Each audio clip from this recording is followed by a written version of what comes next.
Good evening, everybody, and welcome to the Brian Kelly Radio Show. Live from O'Rourke's Public House, presented by TireRack.com.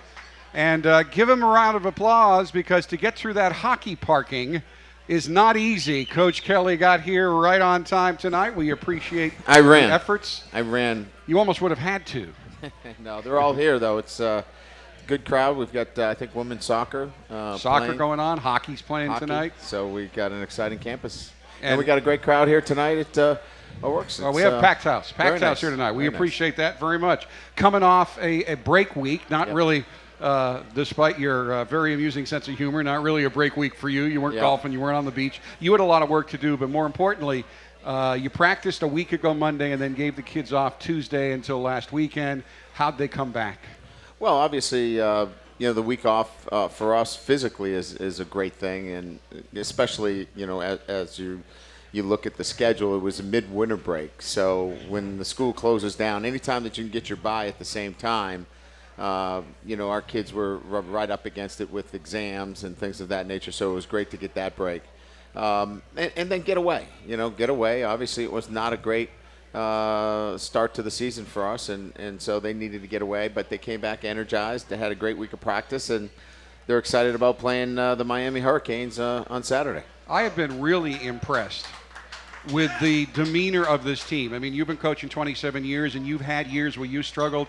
I've been here through the good times and the bad since the early 80s, and I've been sticking my head in practice. I mean, it starts with the sidelines against Stanford when you're trailing and things are getting really tense, and your guys are just going nuts. I have seen legitimate, not forced enthusiasm, not forced enjoyment. But this team, and I don't want to give the impression that they don't take this seriously and they're not upset that they're 2-5, but I don't think I've ever seen a team that's gone through as much adversity, wins and losses wise, as this team has, and still approach the game with such enjoyment and enthusiasm. Well, there's a lot of young players that are learning, how to play the game, and so they take every chance to learn about what they're going through, and that is how to practice, how to prepare. We've got a great senior class, a very small one, as you know, that has been great. And they've been positive. They've kept it upbeat in everything that we do.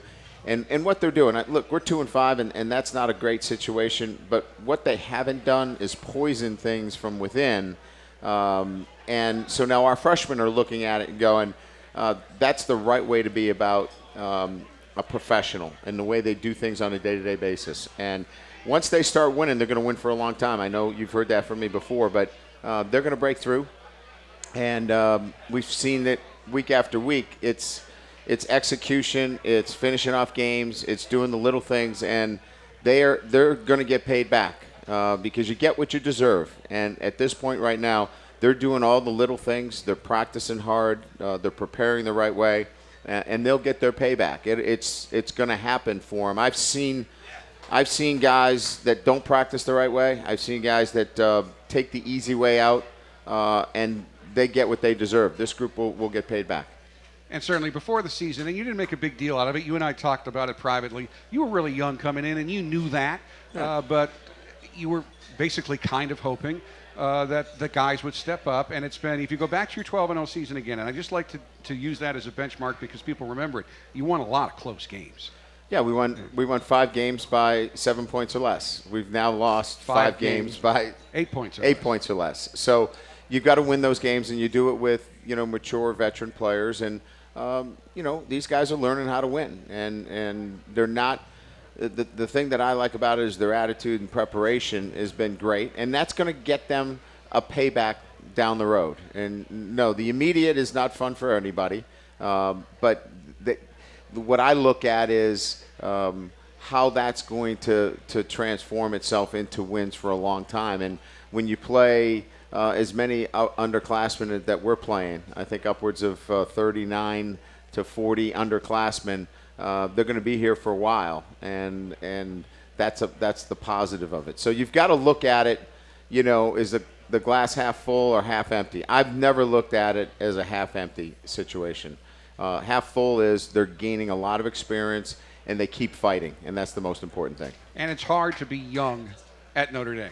Very hard to be young. Oh, yeah. You start with Power 5, and I don't care if you're starting with 500 record Power 5 teams or whatnot.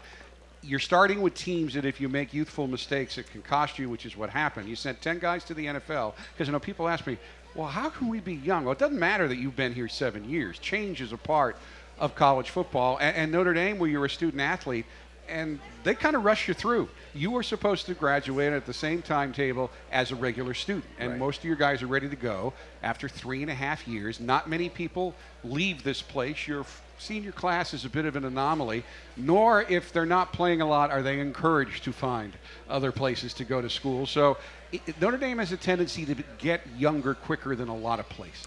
Well, when you have Jalen Smith, C.J. Procise, Will Fuller, Ronnie Stanley, all guys that have another year of eligibility, they were part of that senior class that are no longer here. And you graduated a bunch of seniors.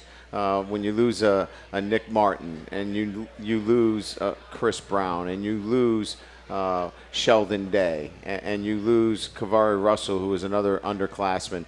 That's a lot of juniors, not to mention all of your seniors. So you're stealing from two classes when you lose.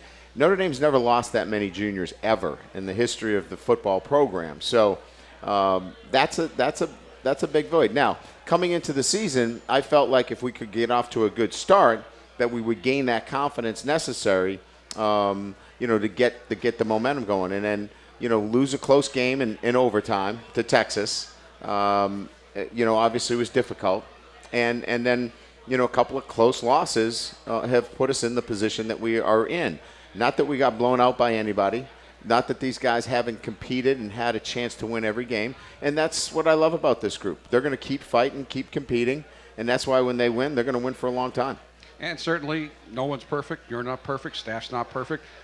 You guys had hoped that the defensive scheme this year would kick in through recruiting and through familiarity, and the bottom line is it didn't. So you made a major change. And since you have, these numbers are remarkable. Since September 30th, before you played Syracuse in the first game of the new defense, you've gone from 103rd to 63rd in total defense, 111th to 81st in passing efficiency defense, 100th to 67th in scoring defense, 79th to 44th in red zone defense, and 92nd to 55th in third down defense. That is demonstrable and rather remarkable rapid improvement. Yeah, the kids have done a great job. The staff, the defensive staff, has done an incredible job of really getting our players to play at a higher level defensively. And certainly what the other anomaly here is that, we played very good offense at the start of the year, and now we're not playing the same kind of offense, but we're playing the defense. So we haven't gotten both units playing at the same level. If we're playing the same kind of offense early in the season as we are right now defensively, obviously we would have had 3 more wins, but that's not the case. So we just need to put a full game together where our offense is playing well, our defense is playing well, and we'll put a very, very good football team on the field. We just haven't done that yet. It's going to happen. Nobody is happy where we are, but they're going to get there, and they'll get there, and like I said, it'll be for a while. When I was in your office on Sunday, I noticed that big binder, 2016 self-scout first half. What did you find when you looked at the offense? I know you found some similarities in terms of the root causes of some of the struggles that were similar to what was happening on the defensive side of the ball. Yeah, I think if you look at it, when you have some inexperienced players, you want to make sure that you put them in good positions, and I think we have. What maybe we needed to do is bring them along a little bit slower. And we started very well, got off to a good start, and maybe that put us in a position of thinking that we could do a little bit more than we needed to. And I think that we accelerated things a little bit too quickly, and maybe it became an avalanche of too much information. So we've scaled back. I think you'll see a leaner playbook for our offense, which I think is going to allow them to play faster, execute at a higher level, and at the end of the day, put more points on the board. And they're going to have to, because as you look at the rest of your schedule, there are no easy games. Even Army, I think, is 4-1 and having a tremendous year. And guys our age know what the Notre Dame-Miami series is. I talked to a lot of your players. Some of them acknowledged they knew it was really intense years ago. So the players, it doesn't matter much. I know it matters to most of the folks sitting here tonight at O'Rourke's. what matters the most on the field is they're a young team like you. Yes. They've had some injuries. They've had some suspensions. They're getting unidentified guys back on defense this week, but they're very athletic. It's going to be another test. It'll be a great game. I think, in terms of both football teams looking for a win, they've lost a few games in a row, but, they've got a lot of young players that are flying around, and Mark Richt is a great coach. He knows what he's doing. He's had great success in his career. So, two football coaches that are going to get their football team ready to play. I think you're going to see a great game. I think two teams that really want to win. I know our guys are excited about coming back off the bye week and wanting to get a win at home. Folks, we have a great crowd here tonight, a polite crowd. I think I cut off some folks who wanted to applaud. There's nothing wrong ever with interrupting this show with applause. And we'll be back with your questions for Coach Kelly in a moment. The Brian Kelly Radio Show, live from O'Rourke's Public House. Welcome back to the Brian Kelly Radio Show, live from O'Rourke's Public House. Lots of questions. We'll start with the tough one first. Brandon Liss, Coach, Cubs or Indians? Cubs. Though I have a lot of respect for Terry Francona. He was I've got a Red Sox jersey in my home that's signed by Francona when he was the Red Sox manager. He's a great manager, but I'm going with the Cubs. You and he have something else in common. He was once the manager of the South Bend White Sox and lived over in the Park Jefferson Apartments at the beginning of his managerial career. Francona was the manager here in South Bend. I didn't know that. Thanks, Jeff. So that's another little piece of trivia that probably doesn't mean much. Phil Potter is here from Granger. What side of the ball will be the most challenging on Saturday? Most challenging. I think, if you look at Miami's defense, they're ranked, nationally in a number of categories. So I think, if you look at the way we played offensively the last couple of weeks, not including the bye, you would think that our offense would have, a pretty big challenge in front of them. But again, I think we're going to play well on both sides of the ball. But it'll be a challenge in all phases, no question. Paul pays close attention to this show. He's from South Bend. Coach, with so many topics being talked about this year, is there a topic or subject that you would like to talk about? Is there a topic that I would like to talk about? I'd say, in terms of, just these players in particular, I think what gets not noticed enough is probably just their heart, and the way they battle. Every game that they've played, they've battled their tails off. And so I want my football team to win, but I want them to be a reflection of how I would go about and do things, and that is fight for 4 quarters. And I love the way they go out and battle. Now, it's ultimately you put in all this time and effort, you want to win the game, right? But I just like the way they go out and play, and they battle for 4 quarters. And I don't think enough people pay enough attention to when you look at games that are played across the country. There are so many teams that just throw in the towel, say, It wasn't our day today, and they get beat by 4 scores. That never happens to our guys. They go out and compete, and I really like that about this group. Philip Potter is here from Granger. Coach, who will start at running back on Saturday? It's really less about who the starter is, and it's more about, getting all 3 of them in the rotation. Folston is healthy, so, if he's healthy, he probably gets the first carry. But, I think all of them benefited. Probably the guy that benefited the most was Adams,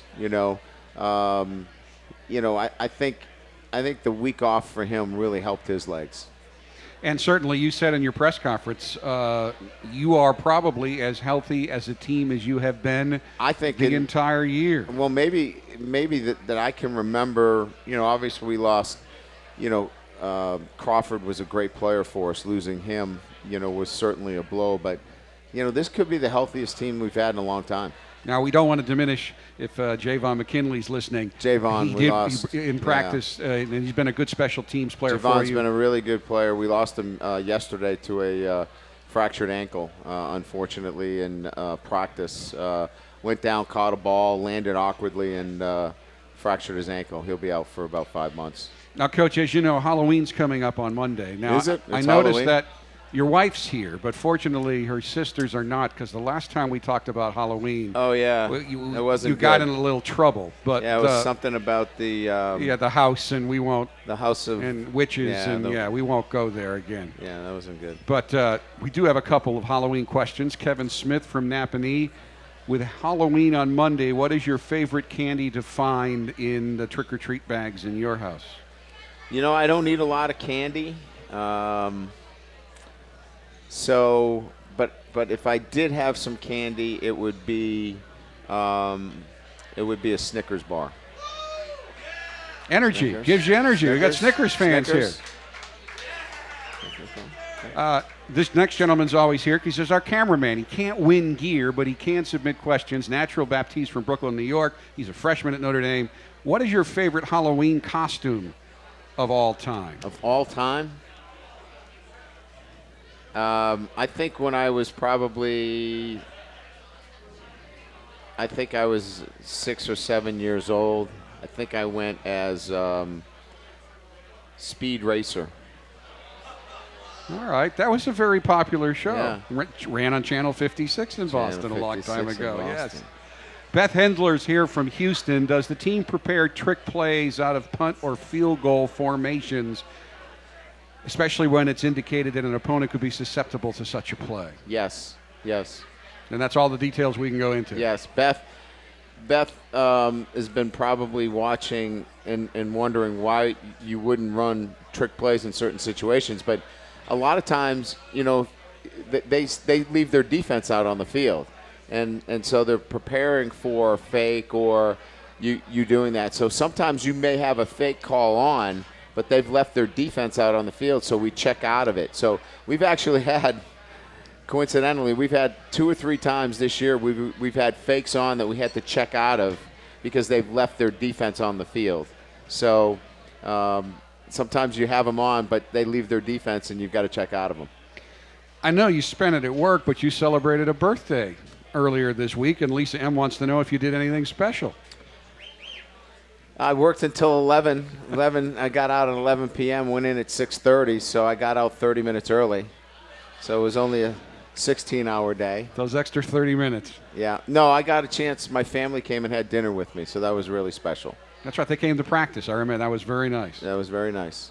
Michael Lendish, the second's here from South Bend, getting later into the season. Will we see new faces in the games, or will it still be best player for that position? Well, we're not going to play anybody that hasn't already played. Well, we're not going to play anybody that we would use up a redshirt year on. Micah Treadway is back from an injury. He's going to try to get in the lineup.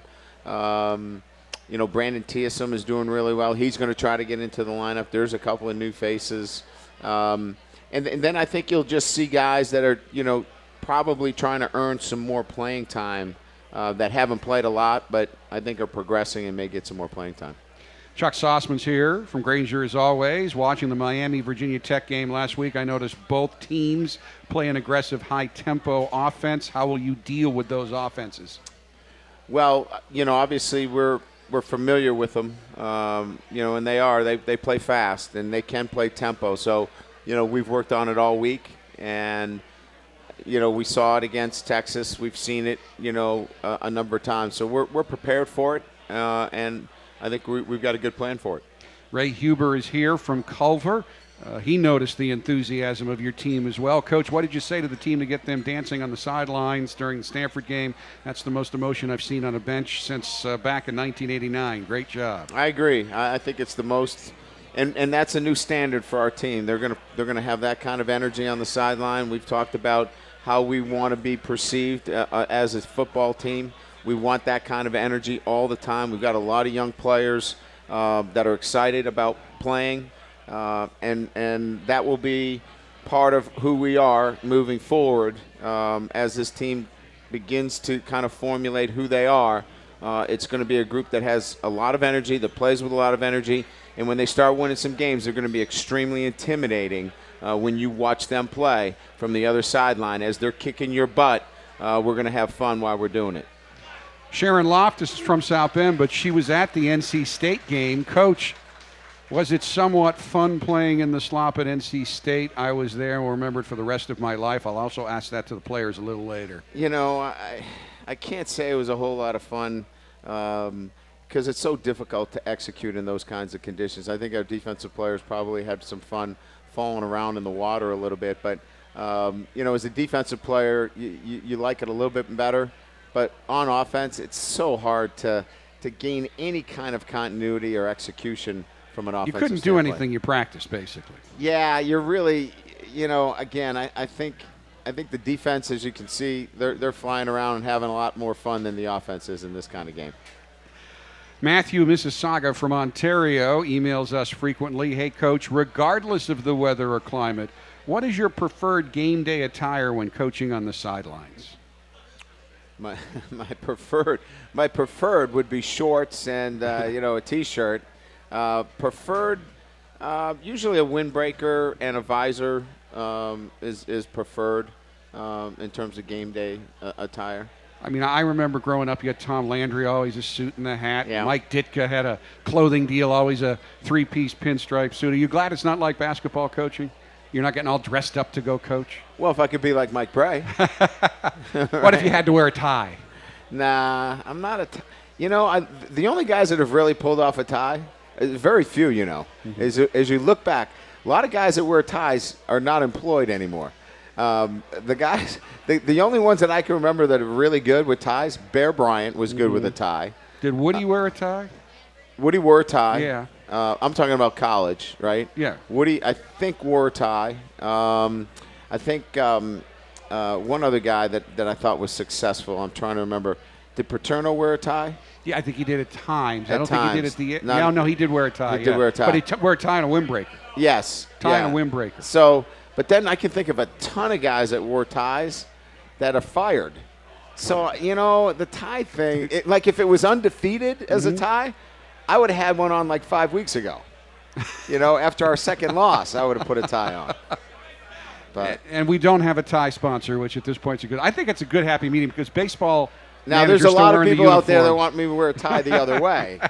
But I'm not going to do that. I understand that. I wasn't going there. Deems Atsumi has emailed us from Honolulu, Hawaii. Now, again, Deems, we can't talk about specific recruits, but he's wondering when you will be visiting and recruiting in Hawaii. Are there persons of interest among our football student athletes here in the islands? Well, there is. There's You can't mention anybody. But yeah, there is. Thanks. There is a couple of prospects that are going to probably get us, you know, out to the islands here in the next year because we've identified some prospects in the area. Now everybody says, hey, why don't you want to recruit out there? You do, but it's not a fun trip for the coach. You go out, you recruit, you get in a plane, you come back. So you spend more time on the plane than you do on the island. Well, and look, you have to commit yourself to that prospect, too, in terms of you can't just go out there one time. I mean, you've got to go 2, 3, 4 times. Yeah, there's a full commitment there, and so you've got to. I mean, that asset in terms of the time and the coach is, like I said, it's a pretty big commitment. And I guess what I'm saying is Notre Dame likes to recruit out there, but you do it. When you do it, it's serious. It's not a casual trip. It's because Correct. you know that's somebody that could help you. Yep. Tammy's here from Fairmont, West Virginia. Do you see Dante Vaughn maybe working his way into the starting lineup at corner on defense? Well, Dante's been on and off in a starting yeah. position. I think he's an outstanding player, very long, athletic. He's going to have a great career here. He's been sharing time. Troy Pride's played a lot, as you know. Julian Love, another freshman. So those three freshmen have done a really, really good job for us. And, you know, to talk about one over the other, I just find it amazing that three true freshmen at corner have all been able to contribute in some fashion. Sean McGrath is here from Montana, and he paid attention, I think, to my earlier tweet about our guests. A good segue question into our next segment. Coach, what has the defensive line done over the bye week in order to get more consistent pressure on opposing quarterbacks? And I have the hurry numbers for the guys when they get out here, which have been pretty good. Yeah, no, I think what they've done more than anything else is, look, college football, as you know, in terms of the passing game, is three-step. Ball comes out very quickly, under 2 seconds, and it's very, very difficult to get to the quarterbacks. The NFL right now, the average completion in the NFL going into, I think, the 6th week, 7th week, is 8.2 yards per completion in the NFL. Everybody's getting the ball out of their hands. It's 1, 2, 3 throw. It's 1, 2, 3 throw. And it's the same thing in college football. It's difficult to get to the quarterback. So what you're looking for is quarterback hurries, and our guys are doing a really good job of forcing the ball to come out of the hand quickly. And I think that's the number that's really important now in college football. When we come back, you'll get to meet this year's Notre Dame defensive line. But first, this time out, the Brian Kelly Radio Show, live from O'Rourke's Public House. Welcome back to the Brian Kelly Radio Show, live from O'Rourke's Public House. Ladies and gentlemen, here is your Notre Dame defensive line. Isaac Rochelle, team captain right here. Andrew Trumbetti, defensive lineman, defensive end right there. Jerry Tillery. Now, Sheldon emailed me, but I won't do it. No, what do you say? What do you say? Oh, it's Terry Gillery, right? Oh, come on. Yeah. And right there is Jerron Jones, who, by the way, anybody know what record he has set? Anybody out there? Just yell it out. Trivia question. What do you got? Most blocked kicks by a Notre Dame player. He has 6. Good job, Gerard. Thank you. 6. Thank 2 you. more I this knew that. year. You knew that, right? Yeah. Both No, of I them knew that returned for points. So we'll start with you as you take a look at someone else getting the benefit of your labors there, your team and teammates scoring points. I look so good in that all white. You do look good in you white, don't. yes. No, you do not. Even after Labor Day. After Labor Day. Although that actually was the day before Labor Day, so white's okay. Key to blocking kicks. Why are you so good at it? This guy right here. Hey, here we go. Listen, Jack, we give credit where credit is due on the defensive line. So a lot of times, me and Isaac are lined up on the on that inside guard. Isaac's responsible for helping me get pushed on that inside guard. So we double team that inside guard, and then we both just get our hands up, and a lot of times this falls in my favor. So without Isaac, I wouldn't have half of those. So You know what, Gerard? Thank you. But, hey, football's the ultimate team game. It is. Talk to me about these guys and how they've come along because, again, struggled early, variety of reasons, made a coaching change, which is always very traumatic for a team. But this defense has been making dramatic, measurable improvements every week since. Tell me why. Well, I'll just speak about them individually. Trumbetti, I think, has gotten a lot better. I think he's contributed a lot more, especially with his pass rush. And then Jerry, I think Jerry's matured a lot from last season to this season. And now he sees himself as a contributor, and we see him as a contributor. So that's been good. And then Jerron, just having him back because he was gone for a little while. We missed him. But, Jerron can't be replaced. So having him back is obviously amazing. Can't be. Irreplaceable. Well, unfortunately, everybody can be replaced. I know, But, right? I know. But you don't, as we can see this year, you don't. We wish you had another year coming back. Talk a little bit about the academics. Jerron, by the way, already has his Notre Dame degree. He graduated back in May in sociology. Hey. Yeah, I made it. Jerry, now majoring in economics. You still thinking about someday being a doctor? We'll see. Wherever the life takes me. You're interested in so many things. Absolutely, yeah. Notre Dame offers me so many opportunities. I think that wherever I land will be a good spot. Go Irish. He's also a bit of a world traveler. You went to South Africa this summer on a study abroad trip with some fellow students. What was that like? Oh, it was incredible. Notre Dame, we offer a summer study abroad program for student athletes, and it's because of our constricted schedules with the spring semester and the summer term that we have to be on campus for. This is a unique thing that we get to do, and we get to go abroad, and we had a lot of fun there. We learned a lot. It was an incredible opportunity. I know last break you visited Ireland. Over the summer you went to Germany, France, and Poland. This summer still planning the trip to Jerusalem? Yeah. We'll see what happens. It's always on the agenda. I have a lot of places I want to go. We'll see what happens. But I do know this break, where'd you go? I was in Washington, D.C. with my family. I'd never been to D.C. and our nation's capital. There's a lot to see there, so we decided to go out and visit. And I do know Coach would never discourage your world travels, but I think he is pleased that you're staying on the continent. And in all honesty, and most players do this year probably even more focused on football than you were last year. Not that you weren't focused, but tell me, and you even told me about this, the amount of focus you really need to put on football with your studies in order to be effective at it? Oh, absolutely. You know, you're going to excel at the things you commit the most time to. And I think that this season I've committed more time to Notre Dame football, and that's really shown for me. I've been more productive than I was last year, and I'm just getting better. And we're all trying to get better together. Now, Andrew is in the Mendoza College of Business and Management Consulting. Yes, I am. When your football career ends, whenever that might be, what do you want to do with this degree? Wow, I actually have no idea what I want to do yet. And that's fine because you're young. Mm-hmm. But you do want to keep playing football. Yes, I do. Talk about the development of this defense and talk about what Coach said. I mean, almost everybody's in the shotgun now. It's, one of the quarterbacks you faced this year got rid of the ball. Jeter got rid of it in 1.8 seconds. It's hard to get there. How frustrating is that for a defensive end? It's very frustrating, especially when everyone's just evaluating on how many sacks you have and basically how many numbers you have. I mean, our defensive line, we work really hard, and I feel like our numbers don't really show how hard we work. But this week, the next week, all the following weeks to come, we're going to dominate, and I know we are because of how hard we worked. All the coaches, all their enthusiasm, everything that they've, contributed to us at the defensive line, they're just going to let us get loose and, get to the quarterback. Oh, yeah. We're ready to go. And you've got 3 quarterback hurries this year. You, Isaac, is the captain. You have 9. And I know you've forced some turnovers by making the guys get the ball away even quicker than they wanted to. What is the key to getting in and disrupting the quarterback's rhythm? I mean, as always, like Jerron said, it's a team sport.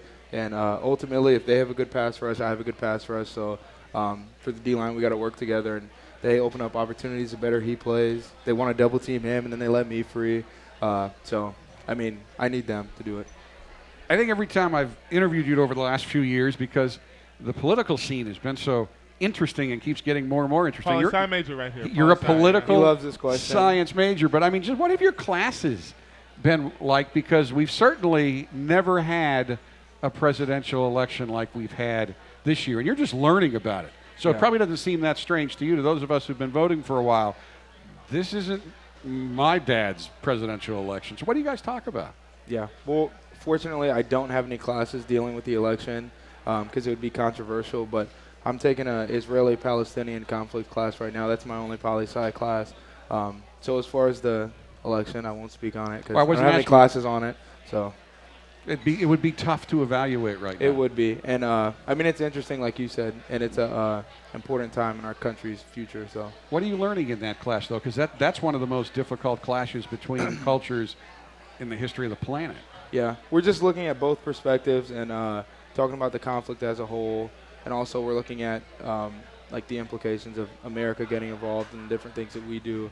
But it's just a general class on the conflict. Now, Andrew, I saw your Twitter page today. You got Derek Jeter up there, who I have great respect for. But you're a Yankee fan? Yes, I am. He's from Boston. I'm from Boston. But that's all right. Have you ever talked That's baseball with Coach? No, I haven't. No. But he knows who the better team is. Yeah, the team that's won all the World Series the last 10 years. What about in all time? How many do I have we a very short memory. I don't go past 2004. I can't remember past 2004. That's all right. Jerron, your brother is on this team. What has that been like?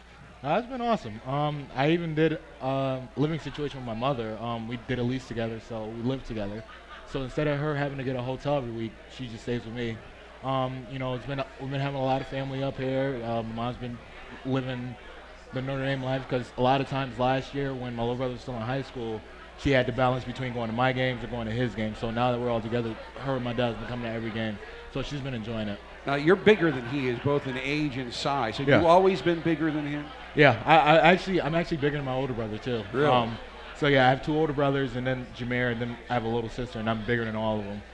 So, he's a big guy. He's linebacker a big now. This would be something I'll ask him next year so you can give him the heads up. But his high school career, played linebacker, tight end, quarterback, and safety. Wow.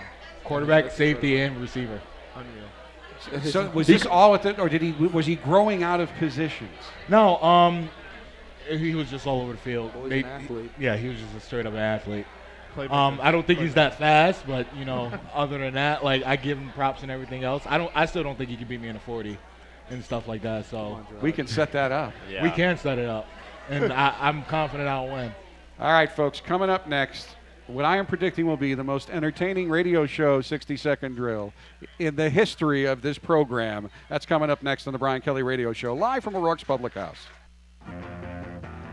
We are back on the Brian Kelly Radio Show. Our defensive lineman negotiating how the 60-second segment will go. First of all, Sharon Loftus is here. And I don't know if you heard the question to Coach earlier, but and acknowledging that it's never fun when you lose, but was it somewhat fun as a defense playing in the slop at NC State? Oh yeah, I'll take that one. Is Sharon Loftus? Is she the? Yeah, can we see Sharon? Is she the Loftus of Loftus? Sports Center where we Where's practice Sharon indoors? Loftus? Sharon, Sharon, are you here?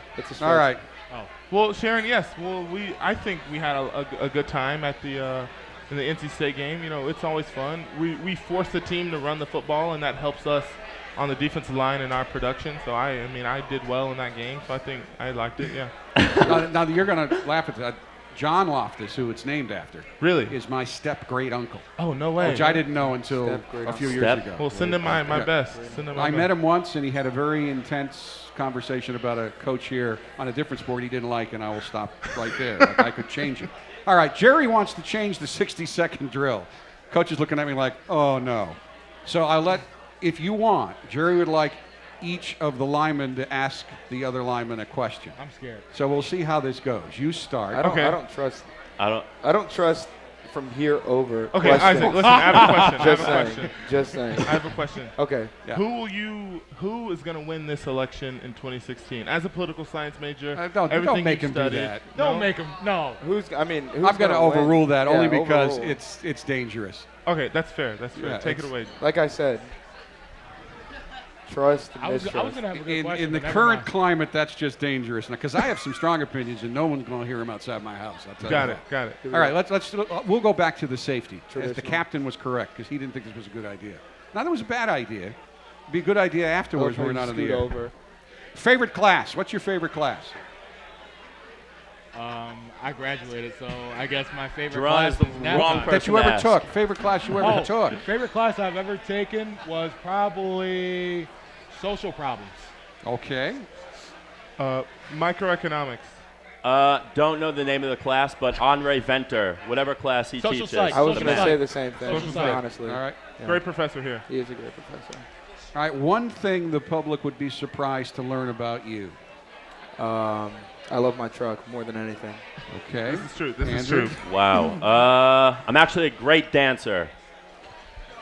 Yes, I am. I lied to you. Yes, Coach I is am. overruling it. Jerry. I'm very flexible. That's something interesting. Weirdly about me. flexible. Weirdly flexible. Yeah. We'll show you later. Jerron. Behind closed doors. I'm left-handed.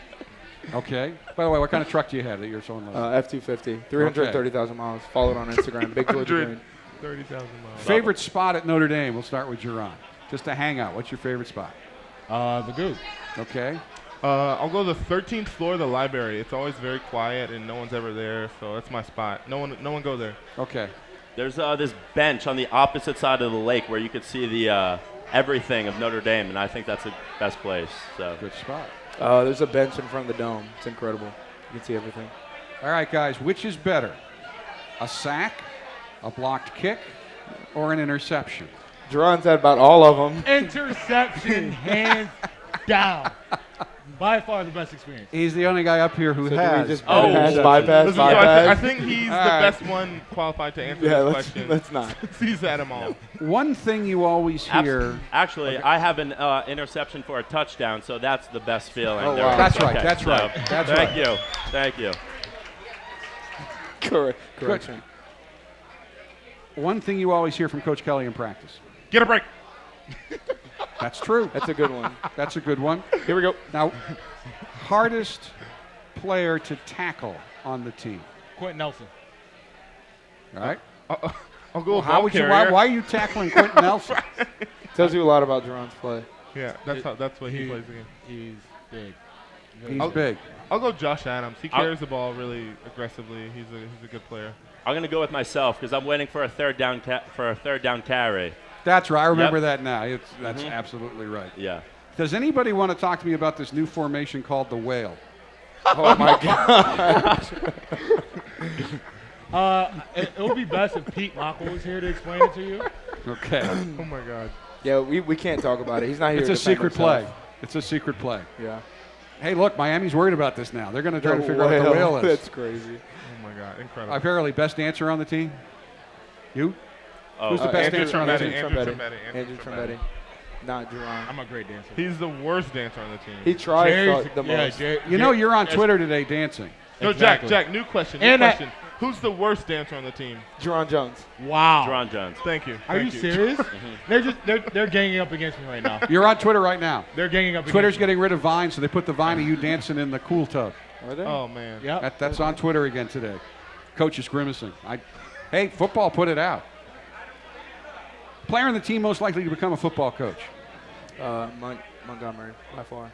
I'll go Doug Randolph. He loves signaling those plays in. He's our new signal caller. He's been doing a great job. He does do a good And job. I tell him every day. I'm Thank going you, to Doug. I'm gonna go on a limb here. I'm gonna call Drew Tranquil. I'm going to go with Mike McGlinchey. All good guesses. Best dresser on the team. It's still Matthias. He's not even here, but like in honor of how great he dressed. Matthias. Matthias. Worst dresser on the team. Jerron. T-Stock. Do you see what this kid's wearing? No. It's I'm odd, not the dude. I'm not the worst dresser. It's different. It's Hawaii. Thank you. All right, best thing about playing for Notre Dame, guys. Jerron, you Oh, want me to start? first? No, you go first. I think it's playing with these guys. That's a cheesy Yeah. answer, but I love my teammates. Nothing cheesy about that. That's honest. All right, we'll just stop with that. Guys, you did a great job. We could do a whole Thank hour. you so much. Coach Oh, wanted to listen. skip his show. He just sends you guys over here. Although they probably need to be supervised just a little bit. A little bit. We'll be back with more on the Brian Kelly Radio Show right after this timeout.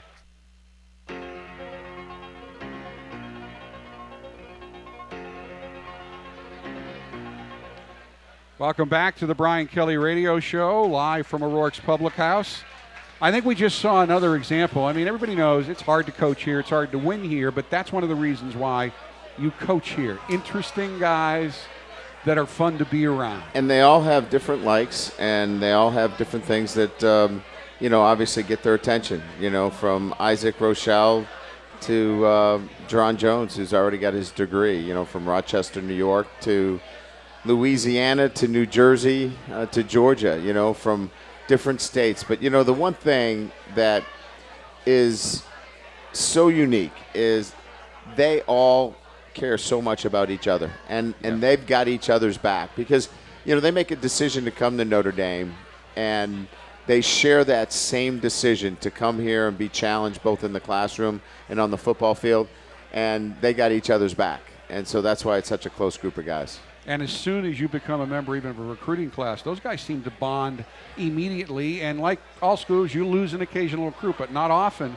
And the most heat that the guys that we get are from the other guys in the class. Oh, no question. Because it's a decision that you make not because you've been loved up and sent, great graphics, through your recruiting office. It's because you've made a choice. And that choice has everything to do with what Notre Dame represents, and these guys recognize that. And even the recruits that make a decision to come to Notre Dame, they're making a decision not only for the 4 years, and they want to win. They want to come and win a national championship, but they also want it to change their life. And so you don't make a decision because you've lost a couple of football games. And as an academic institution, this school continues to get better and tougher. But I had the honor of interviewing Alan Page for about an hour yesterday, and some of the interview will go on your TV show this week. Yeah. But I asked him, even back then, in 1963, he narrowed it down to Purdue, Michigan State, and Notre Dame, and I asked, why'd you pick Notre Dame?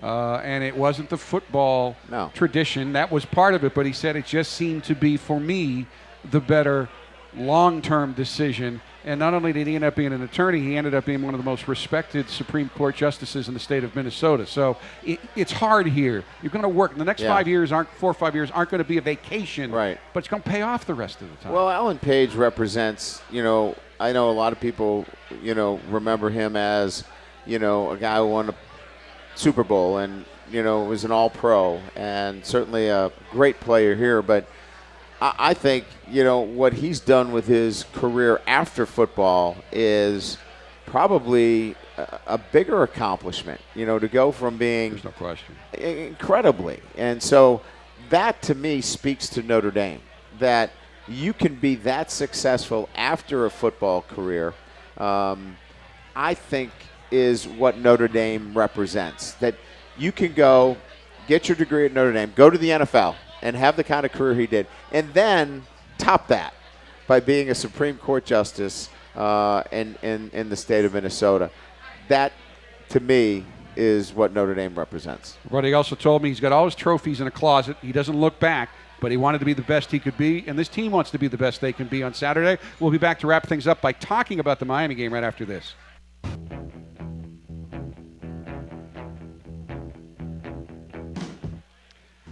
Welcome back to the Brian Kelly Radio Show. As you know, Tire Rack is the presenting sponsor, and like the Irish, Tire Rack knows a thing or two about passion and performance. Their on-site test track is their playing field, and they've got a playbook that includes precisely what you need. Get your tires right at TireRack.com. Find, deliver, install smarter.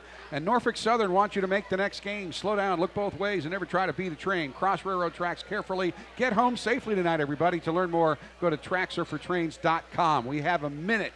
Keys to winning on Saturday. Well, first of all, I think, we're playing Brad Kaya, the quarterback, is probably the most experienced quarterback that we've gone against this year. So, obviously keeping the ball in front of us, playing very good defense on the back end. I think that's extremely important. Secondly, I think offensively, no negative plays. We've moved the ball fairly well, but we always have that negative play, whether it's a turnover that results into a touchdown or a fumble or something to that. If we can eliminate the negative plays offensively and do a really good job on the back end of the defense, we're going to have a great chance to win the football game. All right, Coach, thank you very much. Folks, we will not be here next Thursday. The team's heading down to Florida a little early because it's a noon game. We'll be back in 2 weeks before the Shamrock Series game against Army. Until then, great crowd tonight, folks. Thanks for coming out. Good night and go Irish. Brian Kelly.